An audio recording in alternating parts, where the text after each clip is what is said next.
Assalomu alaykum do'stlar. Mana hozir ozuqamizni tarqatib bo'ldik. Shu bilan bular ertalabga yeb chiqishadi. Endi sizlarga muhim ma'lumotlarni aytib o'tmoqchiman. Ratsion qanday bo'lishi kerak? O'z aytishingiz mumkin. Men ideal ratsion beryapman, hamma yo'g'ini to'g'ri qilib deyishingiz mumkin komponentlarni.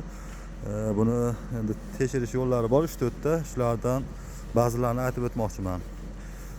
Ya'ni yeyotgan ozuqasi, mana misol uchun mana bu ko'rdingiz, mana bu ozuqasini.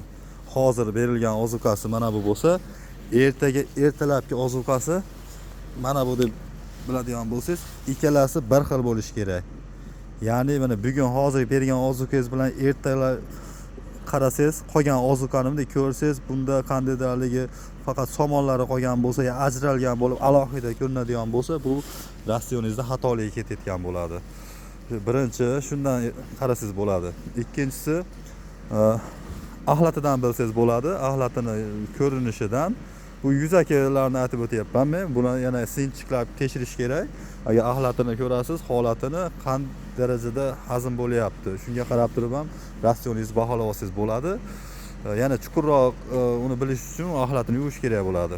Shunda yana ham aniqroq ma'lumot bo'ladi. Keyin yana eng muhim narsa bu shuki, ozuqangizni bitta sigir qancha yeyapti, o'shini o'lchash kerak. Buni o'lchash uchun qanday nima qilish kerak? Buni quruq massasini o'lchash kerak. Buni quruq massasi shunday o'lchanadiki, misol uchun mana bitta molga 70-69 kilo qilib belgilagan bo'lsak, ratsionni bu ho'l massasida. Lekin buni quruq massasi ham bor. Quruq massasi buni o'sha o'zini qo'l bola usullari bor. Shu mikro vallovkada buni quritib, ma'lum gram olib, shunaqa qilib tekshirib olsangiz bo'ladi.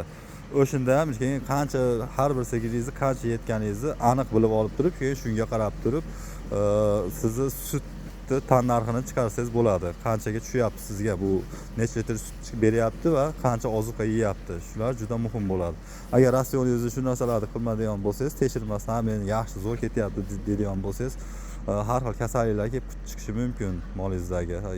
Quruqlik moddasini o'lchamasangiz, yana mayotgan narsalarni o'lchamasangiz, yelin kasalliklari, asidoz yokida ketoz, tuyoq kasalliklari kelib chiqishi mumkin. Shuning uchun ozuqani doimiy bir oyda hech bo'lmasa bir marta shu mayotgan narsalarni tekshirib turish kerak.